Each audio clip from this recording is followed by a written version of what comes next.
안녕하세요, 김범석입니다.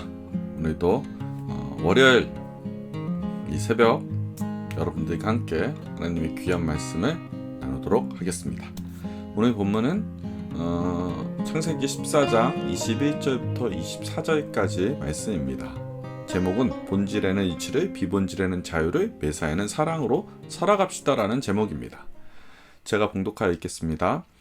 소돔 왕이 아브라함에게 이르되 사람은 내게 보내고 물품은 내가 가지라. 아브라함이 소돔 왕에게 이르되 천지의 주제시여 지극히 높으신 하나님 여호와께 내가 손을 들어 맹세하노니 내 말이 내가 아브라함으로 치부하게 하였다 할까 하여 내게 속한 것은 실 한 오락이나 들매끈 한 가닥도 내가 가지지 아니하리라. 오직 젊은이들이 먹은 것과 나와 동행한 아넬과 에스골과 마므렛의 분깃을 제할지니 그들이 그 분깃을 가질 것이니라. 아멘. 주님의 말씀입니다. 오늘 본문을 보니 이 가나안 지역에 남북 전쟁이 크게 일어났어요. 이제 두 개 남과 북이 이제 꽝 하고 싸운 겁니다. 14장 전체의 개요를 먼저 제가 간략하게 살펴보도록 하겠습니다. 이 팔레스타인 지역에 9개의 나라가 있었는데 그 중에 5개 나라가 메소포타미아 지역 그돌 라오멜 왕에게 이렇게 반발을 하여 반기를 든 거예요. 그 전까지는 9개 중에 이 그돌 라오멜 왕이 가장 셌는데 이 5개가 지금 화가 나가지고 뭐 마음에 안 들겠죠. 반발을 한 겁니다. 그러니까 그돌 라오멜 그 왕은 이 반란 진압군을 준비하여 5개 나라를 완전히 이렇게 어떻게 해요? 초토화시켜버립니다. 힘이 완전히 셌어요. 이때 아브라함의 조카인 이 말썽장이죠. 이 누구입니까? 아브라함의 조카 말썽장이 롯. 이게 소돔에 있다가 이 진압군에게 잡혀 포로로 끌려갑니다. 정말 일생에 도움이 별로 안 되는 조카예요. 이거 들은 거예요, 아브라함이. 그래서 14절에 보니 14절 쪽으로 쭉 들어가서 위에 보면 집안의 사람들 318명을 거느리고 진압군을 격파하고 롯을 구출하는 게 전체 14장의 어떤 내용입니다. 자, 여기서 우리가 생각해 보아야 할 것이 있습니다. 바로 21절 이하입니다. 그게 뭐냐면 오늘 본문이죠. 아브라함이 진압군을 무찌르고 소돔의 백성을 찾아오자 이 전쟁을 먼저 선동했던 이 5개 왕 중에 소돔 왕은 아브라함을 맞으러 왔어요. 21절, 24절을 보면 소돔 왕이 아브라함에게 이렇게 전리품을 가지라. 난 진짜 너무 감사해. 너 갖고 온 전리품 네가 다 가져. 막 너무 감사해. 나를 살려줘서 너무 감사해. 막 이렇게 다 준다 그랬는데 아브라함이 이를 거절합니다. 근데 완전히 거절하지 않고 이상하게 일부분 조금은 취합니다. 왜냐하면 그 이유가 24절에 나와 있어요. 같이 보겠습니다. 24절.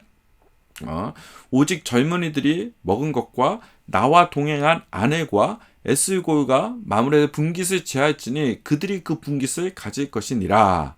이 말이 뭐예요? 즉 자신이 도와서 전쟁을 도와줬던 그 사람들의 목을 보장해주기 위해서 그 정도는 취한 거예요. 여러분, 저는 이 부분이 진짜 너무 좋아요. 아브라함 진짜 좋아요. 우리가 정말 아브라함처럼만 이렇게 생각한다면 이 기독교계의 이 빈부의 격차 뭐 이런 거 없어지지 않을까요? 뭐 특히 선교단체에 보면은 이 미션페이 이래가지고 이게 위에 대가리들은 엄청나게 잘 살고 밑에 있는 간사들은 진짜 못 살잖아요. 이 대가리만 대우받는 이 더러운 선교단체 이런 거 안 좋아.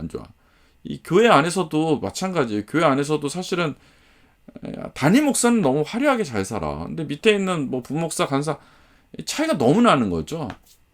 어떤 면에서는 아브라함이 리더였다면 아브라함은 정말로 이 자기와 함께 수고한 모든 사람들의 그것을 잊지 않고 있는 그런 리더 진짜 좋은 것 같아요.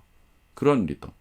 담임 목사들은 그러지 못하지. 뭐 자기는 맨날 제사장에다 어쩐다 이러면서 섬치다가 막 이런 급으로 가면서 이런 건 안 닮아요. 참 마음에 안 들어요. 미션페이 진짜 나쁜 거예요. 사람은 저마다 각자의 믿음의 분량이 사실 있어요. 그리고 믿음이 좋은 분들은 뭐 어떤 일을 하면 그 일에 대한 대가를 바라지 않고 그냥 열심히 일을 해줍니다. 사실 저는 믿음이 그닥 좋아 보이진 않지만 뭐 그렇게 보이진 않아요. 그래도 교회 일이나 사람이 돕는 일에는 어떤 대가를 바라지 않고 열심히 그냥 도와주고 그렇게 일을 합니다. 제가 만나는 사람은 80%는 그냥 저한테 도움을 받는 사람일 수 있어요. 그런데 제가 이렇게 살아가니까 간혹 어떤 목사님은 저처럼 대가를 바라지 않고 자기들을 도와주는 사람을 믿음의 사람으로 그 기준에 삼아버린다는 거예요. 그래서 간혹 일을 도와주고 그 일에 대한 정당한 대가를 요구하면 그분들을 마치 뭐 사람이 안 된 것처럼, 믿음이 없는 사람처럼 이렇게 몰아붙이고 판단하고 그렇게 바라본다는 거예요. 왜 저 목사는 공짜로 했는데 니는 돈을 받냐 이거죠. 내가 기준이 되면 안 돼요. 몇 년 전에 재단에서 소설 체인점 탈북자 일본 라멘집을 만든 적이 있었습니다. 우리가 공장까지 12호점까지 운영하였다가 결국은 2년 전에 코로나로 인하여 정말 아깝게 문을 다 닫게 된 라면집이에요. 이야기를 담은 라면이라고. 이 기업을 운영할 때 도와준 분들이 많았습니다. 특히 처음 일본 라면 기술을 제가 직접 가서 셰프에게 주방 가서 이렇게 배웠는데, 저도 셰프예요. 가서 이제 열심히 제가 기술을 배웠어요. 그 사장은 우리의 탈북자 사역에 감동을 해서 이 자기 기술을 전수해 준 겁니다. 그런데 우리가 그 사장님에게 레시피 전수를 위해 준 돈이 2천만 원이었습니다. 큰 돈이죠, 2천만 원이면. 생각하니까 저는 2천만 원이 없네요. 그 큰 돈을 줬어요. 이때 우리 쪽 어른들은 어떤 탈북자를 돕는 사업인데, 우리도 저 같은 사람들 그냥 믿음으로 이렇게 우리 같은 사람들은, 그리고 우리와 같은 복지재단은 믿음과 사랑으로 이렇게 도와주는데, 탈북자들 사장이 그 마음으로 무상으로 도움을 주면 안 되는가라고 묻는 분들이 있었어요. 어른들 중에 그런 분들이 있어요. 그런데 저는 그게 정당하지 않다고 생각한 거예요. 기술을 전수해주는 셰프가 레시피 전수에 대한 금액을 요구한 것은 여러분 당연한 겁니다. 저희와 셰프님과는 다른 영역으로 봐야 합니다. 왜냐하면 그분과 저희가 출발 지점이 틀리기 때문에 그래요. 저희 라면집의 목적은 오로지 탈북자의 자활이 목적이었습니다. 그래서 우리는 그 목적을 위해 재단이 투자를 하고 지원도 하고 후원을 받고 그렇게 일을 한 거예요. 하지만 저의 신앙과 헌신을 기준으로 삼아서 다른 모든 기관들이나 사람들에게 저희처럼 모두 공짜로 돕고 그냥 이익이 없이 헌신해라, 뭐 미션 페이를 해라, 그렇게 강요한 것은 아니라고 생각합니다. 당시 저희에게 레시피를 전수해준 사장은 오랜 시간 그 기술을 익히고 연구하는데 그만한 시간과 돈을 들였어요. 그랬죠. 평생 그렇게 열심히 그 일만 한 거니까. 그리고 결국 자기의 가게를 막 차려서 부부가 함께 일을 시작한 거예요. 이분들의 출발은 탈북자가 아닙니다. 그냥 잘 살아보자는 꿈을 이루기 위한 물질이 목적이었어요. 그 목적 아래 제가 하는 사업에 어떤 사역에 대해서 감동이 있어서 자신의 그 기술을 조금 나누어 준 겁니다.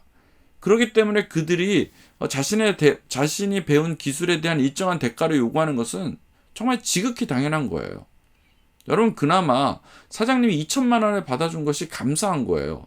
왜냐하면 우리 앞에도 여러 사람들이 기술을 이전 대가로 여러 가지를 준다고 이렇게 요청을 했었어요. 제가 알거든요. 그러나 이 사장은 나중에 자기가 본인이 체인점을 만들고 싶어서 뭐 그분들하고 같이 동업이나 뭐 투자를 받고 체인점을 하면 다 뺏기는 걸 알기 때문에 워낙 돈이 없어서 자기가 작게 체인점을 넓혀가고 싶었어요. 그래서 여러 사람이 요구를 다 거절했는데, 근데 우리가 이렇게 옆에서 사역하는 걸 보고 감동을 한 거예요, 이분이. 그래서 저한테 이 계약서에 조건이 있습니다. 탈북자들에게만 이 기술을 전수해준다라는 것, 이렇게 전수해주고 나간다는 것을 조건으로 달아준 거예요. 그런데 우리는 우리의 기준에 맞추어 그분들이 돈을 받는 것이 나쁜 것이라고 판단한다면 그 판단이 진짜 잘못된 거죠. 우리의 기준으로 보면 안 돼요. 어쩌면 출발점은 우리와 완전 틀리다는 거죠. 그들의 출발점을 인정해야 된다는 겁니다. 그런데 살아보니 신앙도 마찬가지라 저는 생각하고 있어요. 나의 신앙이 이러니 너의 신앙도 이래라 저래라는 것은 정말 북한식 종교관입니다. 신앙 용어 중에 다양성 속에 통일성의 이야기가 있습니다. 즉 신앙은 다양한 색깔을 가지잖아요.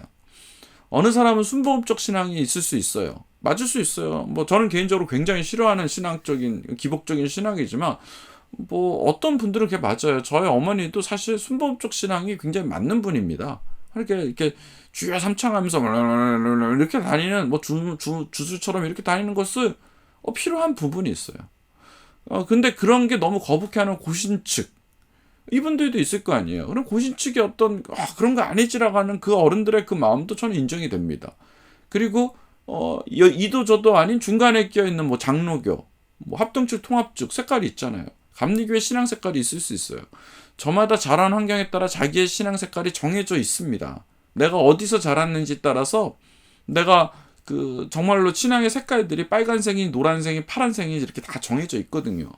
그런데 우리가 이렇게 다양하지만 기독교가 하나인 것은 그 다양한 것들이 하나로 합쳐지게 한 원동력이 있어서 그래요. 그 원동력이 바로 예수 그리스도의 십자가입니다. 우리는 예수 그리스도의 십자가 안에서 그 통일성이 가능해진다는 겁니다. 이 말을 미국의 조직신학자 토마스 캠벨이 이렇게 정리했어요. 오늘 제목이죠. 본질에는 이치를, 비본질에는 자유를, 매사에는 사랑으로 라고 신학적으로 이야기하고 있습니다. 사랑받는 새하나 백성 여러분, 나의 신앙으로 사람을 판단하거나 나의 기준으로 교회의 정책을 마음대로 정하고 판단하는 사람, 그런 사람, 그리고 사람을 배려하지 못하는 분들이 되지 않길 기원합니다. 캠벨 어른처럼 본질이신 십자가에서 이치를 이루고 사실 그 외에는 다 비본질이잖아요. 거기에 목숨을 걸면 안 돼요. 이렇게 거기에 비본질이 십자가 말고는 우리가 다 어떤 매사의 사랑으로 다 품어줘야죠. 십자가는 건드리면 안 돼요.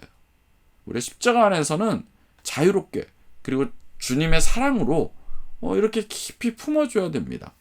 정말 십자가 안에서 그 모든 사랑을 이루어가고 세상을 널리 정말 사랑하는 저와 여러분 되길 주의 이름으로 축원합니다. 한 주 사랑하며 살아갑시다.